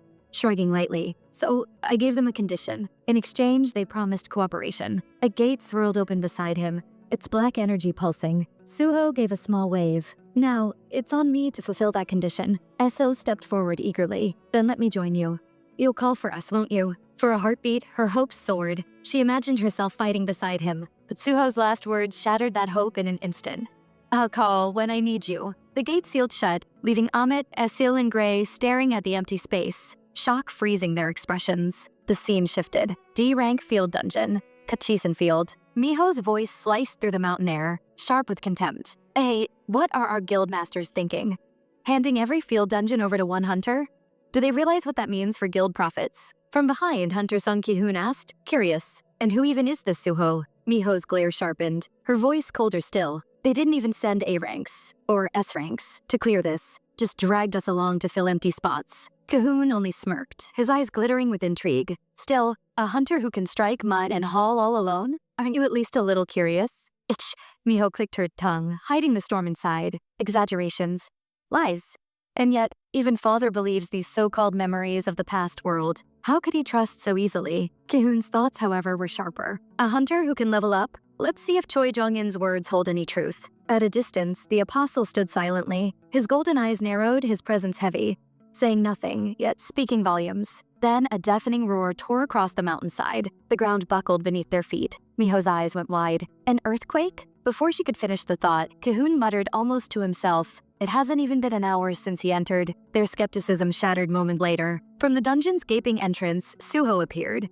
Calm, composed, unshakable. Behind him, his shadow soldiers marched in perfect formation, their presence oppressive and suffocating. Like an army conjured straight from the abyss, Suho wiped his sweat-soaked hair back with a grin. Sorry to keep you waiting. His voice was casual, almost teasing. Took down the boss quickly enough, but extracting the essence stones slowed me down. He glanced at the group, eyes sparkling. I want to hit 3 more spots today. So, shall we move to the next field dungeon? Miho and Ki-hoon froze. Their gaze fell on the glittering mana stones. The undeniable proof of his victory. Ki-hoon's thoughts screamed internally. Even a D-rank dungeon, alone. In just 1 hour, a chorus of disbelief erupted. What on earth is with this guy? From a distance, the apostle observed silently, his golden eyes narrowing. Every rumor, every story about Song Suho, all true. The scene shifted to the Hunter Association conference room. S-rank hunters and Chairman Woo Jinchul had gathered. Tension hung thick like storm clouds. Choi's voice cut through it, level but edged with concern. Entrusting all field-type dungeons to a single hunter? Is that wise? These sites are rich in mana stones and magical beast materials. The resources alone are staggering. Are we really willing to give that up?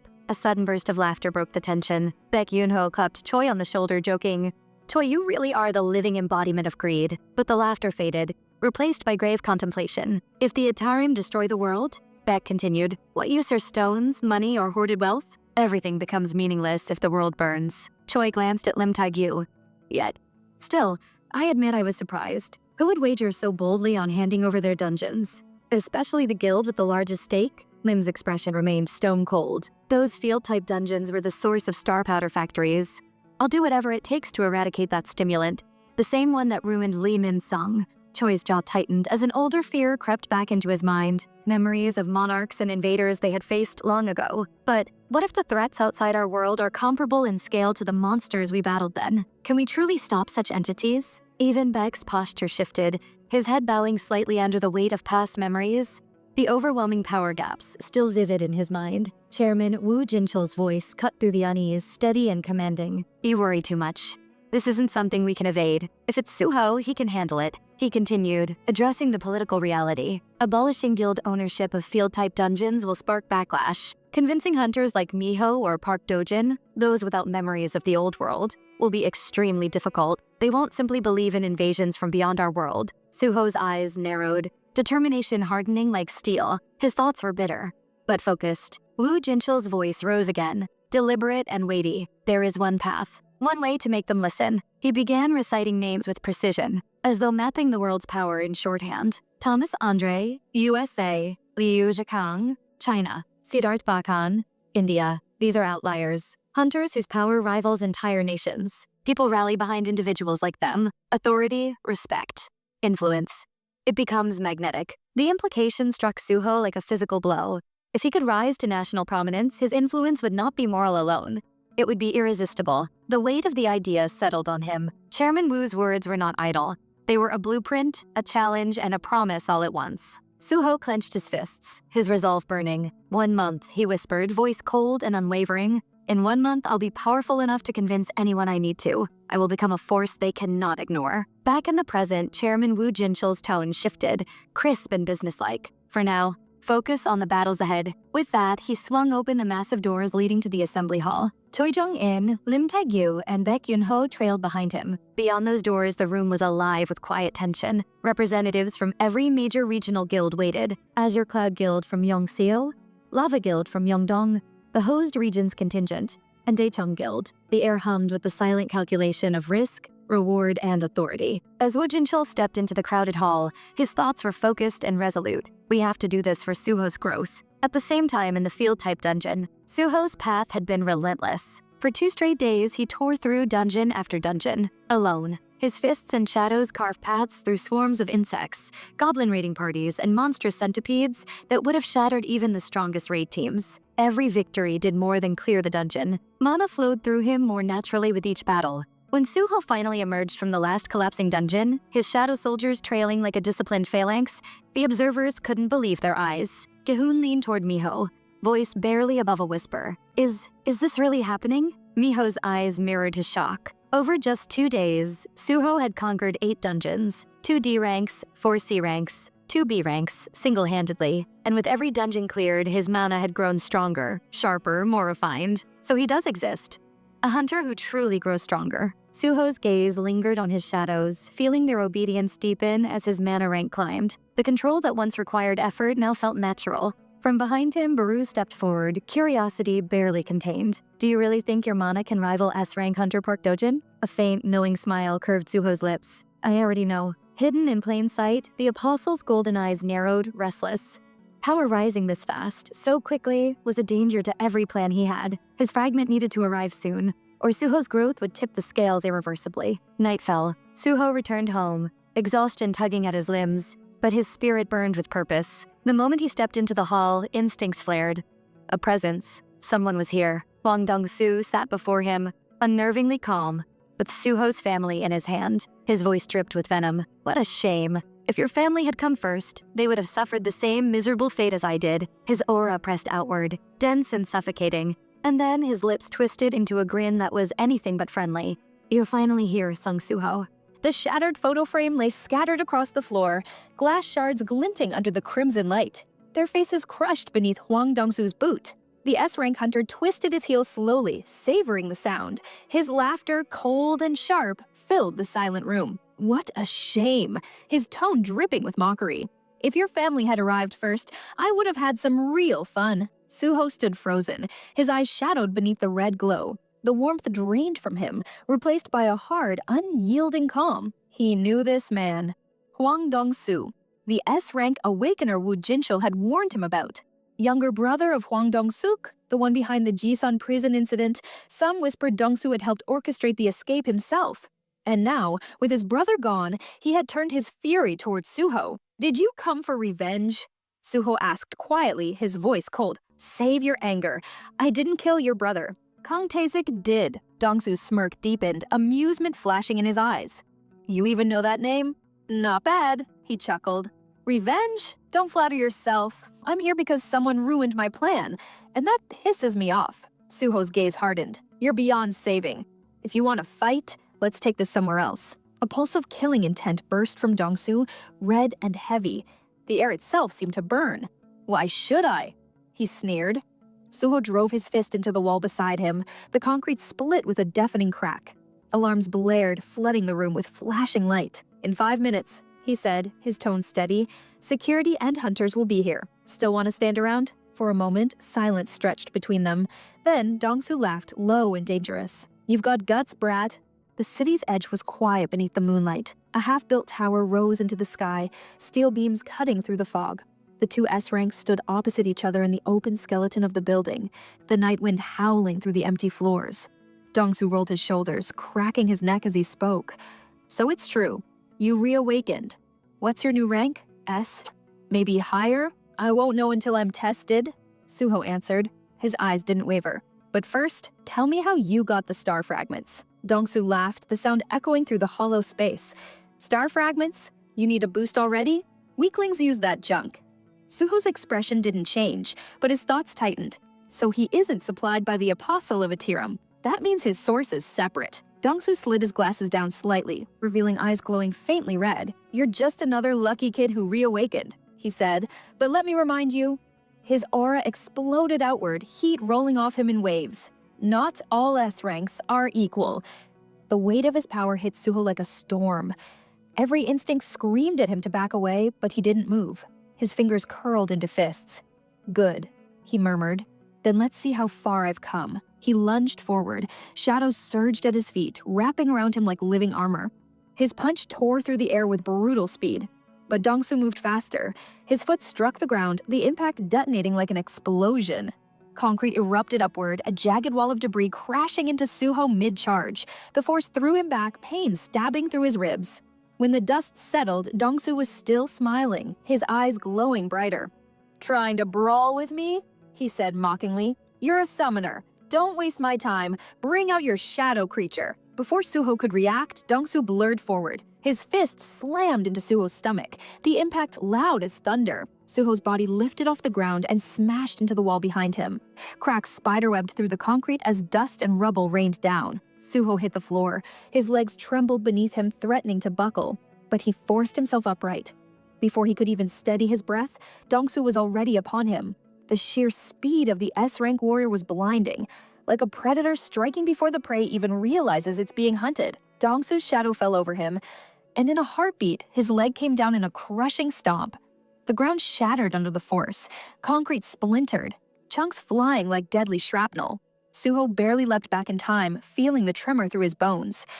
This time, he refused to retreat. He spotted it. A tiny, almost imperceptible gap in Dongsu's stance. It was fleeting, a whisper of an opening, but it was enough. Suho lunged, shadows unfurling around him like living tendrils. He unleashed a kick, full power, aimed straight at Dongsu's face. Impact clean, precise, a force that would have felled any A-rank warrior. But Dongsu? He only tilted his head, a slow, deliberate smirk curling across his face. That's it? He taunted, brushing his lip with a thumb.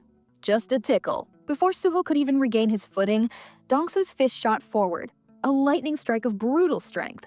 Suho met it with crossed arms, but the blow drove him flying, his body colliding with the steel-reinforced floor, sparks exploding where metal met stone. Dongsu advanced, a machine of relentless fury. Punch after punch rained down like unyielding artillery. Each strike rattled Suho's bones, shaking his very resolve. Really? Dongsu roared, a demonic grin splitting his face. You think you can beat me with raw strength alone? Even if you poured every ounce of power into your body, brat? It wouldn't matter. Suho's arms trembled under the assault, yet his eyes sharpened. A flicker of memory struck him. His class change mission, facing his younger self, the crushing weight of past failures. Compared to that, this pain was manageable. But reflection came at a cost. Dongsu's eyes caught the slightest hesitation. He stomped down with deadly precision, pinning Suho's foot. Daydreaming on me?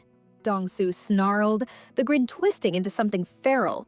Then die for it? The punch landed like a sledgehammer, hurling Suho through the wall. Concrete exploded outward, dust choking the air, and he crashed onto the ground outside, rubble collapsing around him like miniature avalanches. Dongsu's grin faltered. Blood dripped down his knuckles. Suho had conjured a jagged shadow weapon, piercing the S-rank's hand. The predator's calm shattered, replaced with raw fury. Battered and coughing, Suho stirred. Pain coursed through him, but determination flared brighter than any injury. From the smoke behind him, Buru appeared, wings twitching, insectoid eyes wide with concern. Young Monarch, are you all right? A grim smile cracked Suho's bloodied face. I can't go toe-to-toe with an enhancement-type S-rank without using my abilities, he admitted, pressing a hand to his bruised ribs. Then, resolve ignited. Shadows began to coil, armor materializing across his body in jagged, suffocating patterns. His aura thickened, pressing into the air like a physical force. Purple fire gleamed in his eyes. The shadows wrapped him fully, a living cloak of darkness. The night itself seemed to bend, condense around him. Suho landed with a shockwave that cracked the rooftop, his shadow armor rippling like liquid night, each jagged edge alive with power. His voice was steady, unyielding, a decree of war. Round 2, Hwang Dong-su. Let's end this. Dong-su's confident grin faltered, cracked for the first time. His eyes darted to the armor before him, black as midnight, forged from shadows themselves. Where did this come from, he demanded. You really think you can defeat me with all that garbage? But the taunt faltered. The words caught in his throat. A strange, sinister ripple twisted through the air, dark and alive, and Dong-su's step faltered backward. His pupils shrank to slits, heart hammering. He couldn't comprehend it, yet the flood of memories began anyway. Images clawed their way from the depths of his mind, glimpses he had long buried. A man, seated high upon a building, radiating an aura that crushed the soul itself. The shadow monarch, Sung Jinwoo himself. The memories struck Dong-su like a jagged blade. And then the voice, icy and unyielding, slicing through the haze of time. What about greed? You died consumed by it, Hwang Dong-su. Do you like that name? And then with the weight of the past converging on him, half of Dong-su's body began to twist, becoming the form of Jinwoo's once loyal shadow general, greed itself. Suho stood unmoving, draped in his shadow battle armor. The dark plating seemed alive, exuding a fearsome aura that pressed down on everything nearby. His sharp gaze locked onto Hwang Dong-su, who froze. Shock painted across his face. The armor undulated, tendrils of black mist curling around Suho before fading into nothing. Calmly, he deactivated the item's appearance, revealing a composed, icy expression. This isn't me, he thought. Too flashy, too cumbersome. Better off keeping it off. Dong-su, meanwhile, staggered backward, his body trembling. Memories, violent and raw, assaulted him. Fragments of his past life rushing through his mind. Faces, moments, names. Sung Jinwoo, the Shadow Monarch. The instant when Jinwoo's overwhelming power crushed him, leaving nothing but death and despair. What is this? Hallucinations? Dong-su muttered, clutching his head. No, these aren't someone else's memories. These are mine. A flash of recognition struck him, those cold, calculating eyes.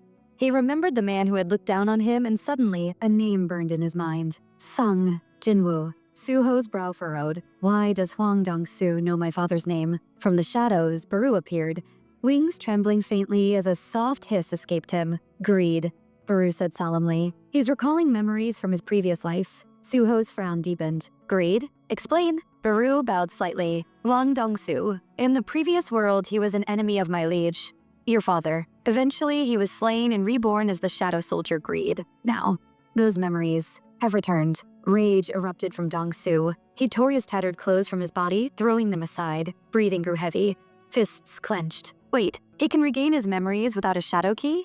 Suho asked. Baru nodded. It is possible. Jinshu managed to remember the previous world without assistance. Dong-su can too. Dong-su's eyes blazed, his mind a storm of fury. Sung Jinwoo, Sung Suho, that family photo? So he is Jinwoo's son. But why?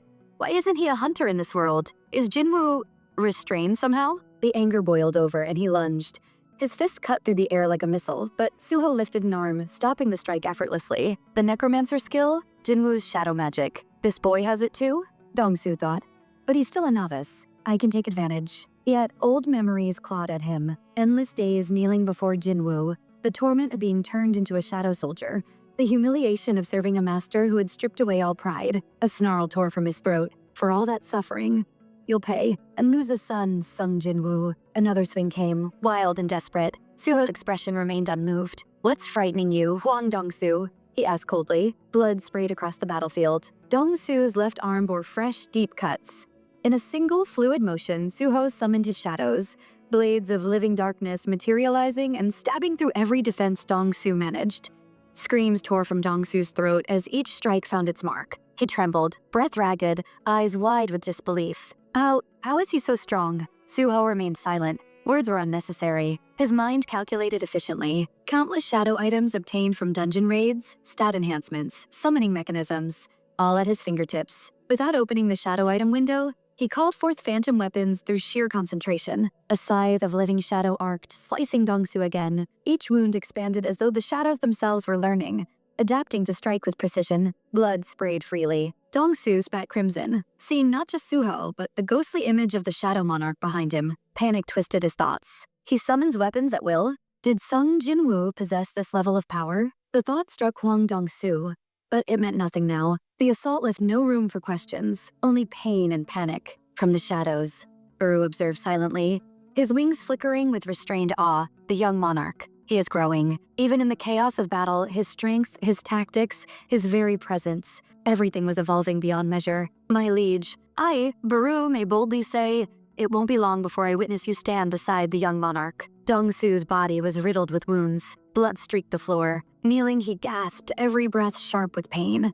Gathering the last reserves of strength, he slammed both palms into the ground. Damn it, he bellowed, the roar tearing through the air. The force shattered the room. Dust and plaster rained down. The upper floor cracked, splintering under the impact. Even in defeat, Dong-su's mind raced. Calculating, that kid, stronger than I imagined. I need time to regroup, to prepare. Retreat, yes. But he dressed it in malice, in twisted pride. I'm not running. I am preparing to kill him for certain. His plotting continued. I'll strike when he lowers his guard. I'll kidnap those close to him, force him into weakness. Strength alone won't save him. But before he could act, darkness fell. The ceiling shadowed over him. Silent as smoke slicing the night, Suho descended. Dong-su's heart hammered. He barely had time to react before Suho struck. A massive impact erupted from above, sending dust, rubble, and shattered stone into the air. When the storm settled, Dong-su remained on his knees, pain and shock flooding him. A shadow weapon jutted grotesquely from his left side. He spat out a curse, sharp and bitter. Shit. Are you going to make me your slave too? Anger and fear battled within him as he lunged for Suho's wrist, gripping with desperate strength. Try it, he growled. I'll resist. Fight to kill you, and Sung Jinwoo too. Suho's reply was a cold, calculating smile. What a greedy dream. You couldn't even defeat me, yet you think to reach my father? He tilted his head, voice dripping with quiet amusement. Go ahead. Try. Though I doubt your mind is capable of even having such thoughts. Desperation cracked Dong-su, pulling from him a last, ragged scream. Suho, and then silence. There was no second chance. Suho struck. No words, no hesitation, just the crushing certainty of power. As Suho stood quietly beside Dong-su's lifeless body, his expression calm yet carrying a chilling stillness. His gaze lingered on the corpse as he murmured under his breath. Hwang Dong-su had managed to awaken his past life memories without the aid of a shadow key. That could only mean one thing. His hatred toward his father had been so intense that it defied even death itself. Turning slightly, Suho glanced toward his faithful companion, the Ant General Baru. He said softly, what do you think of turning him into one of my shadows? Baru bowed deeply, his tone unwavering. It would be my greatest honor to serve my monarch in any way he desires. Suho said nothing for a moment. His mind wandered to the meaning behind the command, arise. To become a shadow soldier was not simply revival, it was an eternal sentence. Even in death, the soul was forced to fight once more, bound to undying loyalty. They retained their memories, emotions, and awareness, yet lost their freedom forever. Shadow equipment, however, was something else entirely. Unlike soldiers, equipment bore no will, no spirit, only the power and karma left behind. It was strength without consciousness. With that thought, Suho took a slow step forward until he stood directly beside Dong-su's remains. His right hand rose, dark mana swirling like mist around his palm. His voice was low, yet filled with authority. Arise. A crimson system window flashed instantly before his eyes. Shadow extraction failed. You have 2 attempts remaining. Suho stared at the body in silence, his tone level as he said, so even now you resist. Once again, he raised his hand, his mana flaring. Arise. Again, the same cold message appeared. Shadow extraction failed. You have 1 attempt remaining. Baru's composure shattered. He snarled at the corpse, his voice echoing with fury. You insolent wretch. How dare you defy the will of the young monarch? But Suho didn't react. He quietly knelt beside Dong-su's body, placing his hand over the man's chest. His voice softened, though his words carried a steel edge. So this is your final act of defiance. Huh? Keep resisting. Hold on to your hatred if you must, but I will not pity you. I don't need to understand you. He paused, eyes hardening. Right now, I need power. And if that means using the strength of someone like you, then so be it. His mana surged one final time. Arise. A sharp tone rang out and the system window shimmered. Shadow extraction successful. The scene shifted abruptly. A car screeched to a halt outside the half-collapsed building where Suho's battle had just taken place. 2 familiar figures leaped out. Choi Jong-in and Woo Jin-chul. That's the site of the explosion. Jong-in shouted. Jin-chul's eyes darted toward the building. It's too close to Suho's home. Hurry. Their hearts pounded as they rushed inside. The last thing Jin-chul remembered was the security alarm going off and their communication cutting out. A massive hole in Suho's wall confirmed it. Someone had attacked. Before they could advance further, a calm voice stopped them. "You two are late." Suho emerged from the shadows, completely unharmed. "Suho!" Both men called out in relief. Glancing around, Suho noted, "Looks like the association was alerted as well." Jinchul caught his breath and asked, "What happened here? Are you alright? Who was the intruder?" Suho's answer was immediate. "Hwang Dong-soo." The two hunters froze, realizing the truth. Jong-in muttered, "So it really was him. The S-rank criminal." Suho nodded, his tone steady. "Yes, it was close, but it's over." Jinchul hesitated, then asked softly, "So he's gone?" Suho's lips curled into a faint smile. "Yes, I won." As he spoke, he lifted his right arm. A sleek dark gauntlet shimmered across it. His newest shadow artifact born from the remains of Hwang Dong-soo. A glowing system window appeared before him once again, displaying the item's stats. The scene transitions. Time has passed since Suho's brutal clash. A large crowd now swarms outside the massive structure of the Korean Hunters Association headquarters. Reporters pack the front entrance, cameras flashing, voices overlapping as they wait eagerly for the next big revelation. Inside the building, the focus shifts to a restricted chamber, the Hunters Association Mana Evaluation Center, where every awakened individual's true rank is determined. One hunter exits the testing room, shoulders slumped and eyes downcast. He mutters bitterly that despite all the excitement, he ended up as just a D rank. His friend gives a sympathetic pat on the back, telling him not to lose hope. Even D ranks can earn a living. A few rows away, a man with sharp eyes and a small notebook observes the scene in silence. His name is Kim Pensok. He's been keeping a tally of every person who's taken the test so far. 4 D ranks, 2 E ranks, he notes mentally. Come on, it's about time someone decent shows up. A crooked smile spreads across his face. He's not expecting an S rank, but even an A rank or a solid B rank would change his luck. Just then, the testing room door opens, and an association staff member steps out, calling for the next candidate. Kim glances at the man beside him. It'll be his turn right after this one. The staff member calls again, his voice clear. "Mister, please come in." This man was none other than Sung Suho himself. Kim clenches his fists and silently prays for himself. Please anything but E rank. Moments later, Kim Pensok's own test concludes. The screen flashes his result. E rank. His expression falls flat as he slumps back in disappointment. After some time outside the headquarters, a storm of excitement erupts.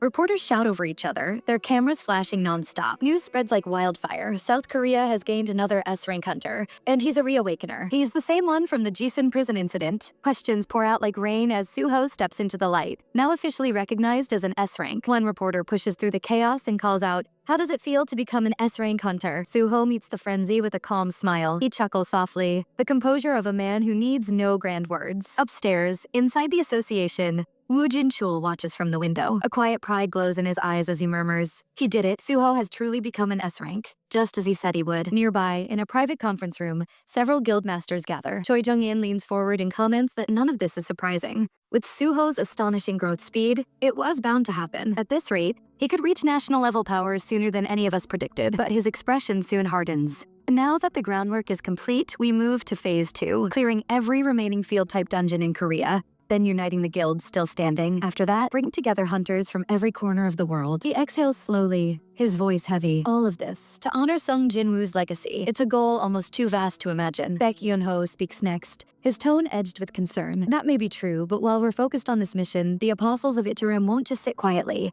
They've already been moving in the shadows. Woo Jin-chul nods grimly. And there's more. The banned substance known as star powder or star fragments keeps spreading. It's evolving. Someone's leaking intel from inside the association. It's as if the apostles are hiding among us. His words hang heavy in the air. If that's the case, we're facing an internal enemy. One smarter and far more dangerous than we expected. Outside, the camera pans through the crowd again. A familiar face stands among the onlookers. Park Dojin. His expression is cold and unreadable as his gaze locks on Suho. And then, in the blink of an eye, Park Dojin's figure dissolves into the air, vanishing without a trace. The scene transitions to the interior of a dungeon. A dark portal flickers to life. Within the eerie glow, Park Dogen stands at the center of a bloodstained battlefield, surrounded by dozens of humans, each moving under his control. They are mercilessly tearing apart the carcass of a massive beast. With a cold, emotionless tone, Park Dogen commands, "Enough." At once, the slaughter halts. The air grows silent except for the dripping of monster blood on stone. "Gather," he orders. Immediately, the controlled hunters move in unison, kneeling before him, their heads bowed in absolute submission. Park Dogen gazes at them quietly, his expression unreadable,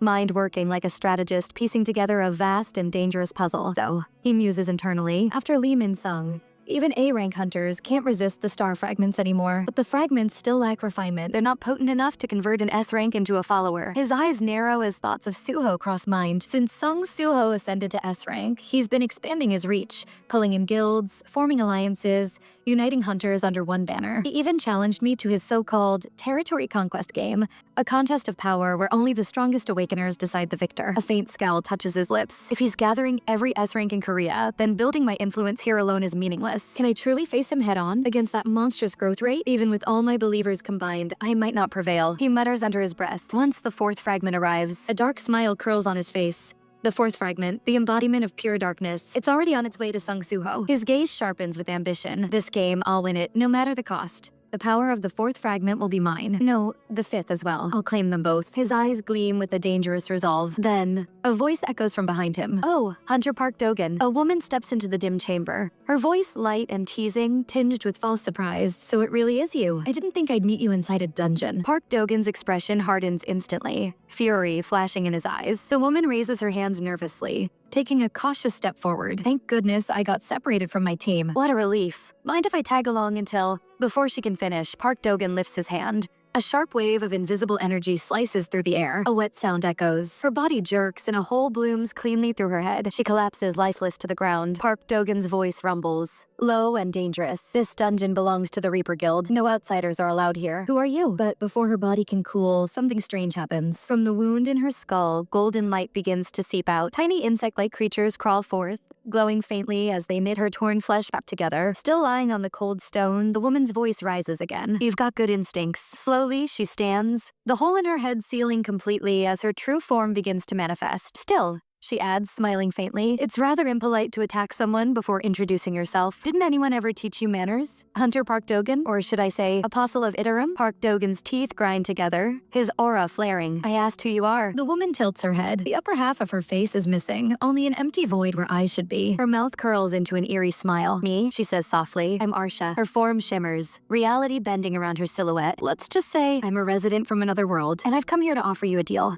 The room was tense, filled with an uneasy silence as Arsha spoke. I'm not your enemy, Park Dujin. I'm a resident of this world, and I've come with an offer for you, the Apostle of Itarium. Dujin's expression darkened as he asked, an offer? How do you even know about me? Arsha smiled faintly. Just coincidence. While investigating the source of Stardust, I traced it to its distributor, Lee Min-sung. During that process, I came across information about you. My subordinates are quite skilled at gathering secrets. Before she could continue, several swords pierced through her body, blood splattering across the floor like a scene from a battlefield. Yet Arsha didn't scream or even flinch. She looked down at the blades calmly and said, there's no point in attacking me. This is just a clone. You're afraid I'll expose your identity, right? Don't worry, I'm not here to harm you. I'm here to help. She raised her hand, a faint glow illuminating her palm. Here, take this. Consider it a gift. You'll understand my value soon enough. A small crystal floated above her hand, burning with a golden blue flame. I've modified a star fragment. With this version, you could even control an S-rank being. Dujin's eyes widened as he examined it. The soul fire inside was stronger and yet incredibly stable. How could she enhance something this unstable and make it perfect? Arsha continued, I can provide more of these improved fragments, but in exchange I want your cooperation. Together we'll eliminate Sung Suho and the Monarch of Shadows. Dujin frowned. Why would someone like you want to work with a man who plans to destroy the world? Arsha chuckled softly. You think too small, Dujin. Just because I'm from this world doesn't mean I have to take its side. I choose what benefits me most. He narrowed his eyes. If you really wanted to help, you could have appeared before Lee Min-sung's death. Why now? Arsha tilted her head, a teasing tone in her voice. You asked too many questions. Girls don't like that, you know. I'll choose my alliances based on what serves me best. She stepped closer and said quietly, I'm also a Monarch descendant, just like Sung Suho. But unlike him, I've chosen not to side with his kind. Dujin asked, so you have powers like his shadow authority? She shook her head. No, not that. My power is different. Behind Dujin, the corpse of a monster twitched and suddenly rose again, its hollow eyes burning faintly. It lunged forward but was instantly decapitated before reaching him. Arsha's calm voice filled the room. I'm the descendant of the Monarch of Plague. I can manipulate the fallen, twist life and death itself. She smiled faintly. The enemy of my enemy is my friend. If we work together, we both gain from this. The scene shifted as Arsha walked out of the gate where her two companions awaited her. A small girl named Pia ran up eagerly. How did it go? Did the apostle agree? Arsha nodded. Yes, he agreed to help us. Pia grinned proudly. I knew you could do it. Inside, Arsha thought to herself, Park Dujin, apostle of Aterium. You were easier to convince than I expected. I only answered a few questions and you agreed so easily, but it makes sense. The Monarch of Shadows stands in your way and hatred blinds even the strongest. Her gaze turned skyward as her system window flickered before her eyes. The quest read, Path to become a monarch. Objective, join forces with the Apostle of Aterium. Main obstacle, the Monarch of Shadows. Reward, knowledge of the next step toward monarch ascension. Arsha smiled coldly and whispered, Soon, very soon, we descendants shall become monarchs. The scene shifts. The air thick with silence and the faint hum of tension, a group of guild members sit across a man at a polished wooden table, a contract spread out before him. One of them leans forward, voice confident yet pleading. This is the best offer we can give you, Mr. Lee Yun-sok. Join our Fame Guild for the upcoming A-rank raid. It's a golden opportunity. The man across from them, Lee Yun-sok, a freelancer and S-rank hunter, doesn't even glance at the paper. His tone remains calm but firm. I told you already, I don't take part in A-rank or higher raids. The guild rep insists, almost desperate. But that's ridiculous. You're in S-rank. A chance like this doesn't come every day. With your power, you could lead the entire raid. Unseok exhales slowly, his gaze distant. No matter what the offer is, I'm done with those kinds of gates. I'm not risking my life again. Another member speaks up, frustration creeping into his voice. You're one of Korea's strongest hunters. Clearing an A-rank dungeon should be child's play for you. For the first time, Unseok's voice trembles, a crack of emotion cutting through his calm. Every night I see it again. Those beasts tearing through my flesh, biting off my limbs while I'm still alive. Their roars, their smell, it never leaves me. He grips his arm, shaking slightly. What's the point of being S-rank if I can't even stand the sight of them anymore? Please, just go. Don't come here again. He turns toward the window, the reflection of his haunted eyes flickering in the glass. Outside, the world looks peaceful, but his mind is still trapped inside that nightmare gate. The guild members step outside, whispering among themselves. The girl says softly, Are we really just going to give up? The man beside her shrugs bitterly. Didn't you see his eyes? That guy's broken. What good is power when you can't even fight? Their conversation cuts short as footsteps echo up the stairs. Park Doo-jin appears. Calm, confident, and carrying an aura that demands silence. He walks straight past them, heading toward Eun-seok's office. Eun-seok exhales slowly. Hey, you're from the Reaper Guild, right? I've heard your people think you're above everyone else who gave you the right to barge into someone's place uninvited. Doo-jin smirks faintly, brushing past him. Relax, I'm just here because I heard there's an S-rank hunter in here. One who loses his mind at the mere sight of a magic beast. Inside, Eun-seok turns sharply, sparks of lightning flickering around him. If you're here to mock me, you can leave right now. I don't need anyone's pity or help. His aura intensifies, static electricity dancing across the room. If you don't want to get burned alive, back off. Doo-jin doesn't flinch. He steps closer and holds something glowing in front of Eun-seok's face, a star fragment pulsing with eerie light. Hunter Lee Eun-seok, he says quietly, his tone almost soothing. You won't have to fear monsters anymore, because from now on your enemies won't be magic beasts. Eun-seok's eyes flicker, confusion flashing for a moment, and then darkness. His body collapses instantly, hitting the floor with a dull thud. Doo-jin stares down at him, expression unreadable. Darkness. Sung Soo-ho, the descendant of the Monarch of Shadows. And now, these new descendants who oppose that darkness. This world keeps twisting faster than expected. He kneels slightly, watching Eun-seok's motionless form. They were so focused on enemies beyond the gates, they never noticed the rot festering inside. But that's fine. I'll use every piece on this board until it all belongs to me. The camera closes in on Eun-seok's face. His eyes snap open, but now they're no longer his. A faint dark light glows within them. Once a broken S-rank hunter haunted by fear has now become one of Doo-jin's puppets.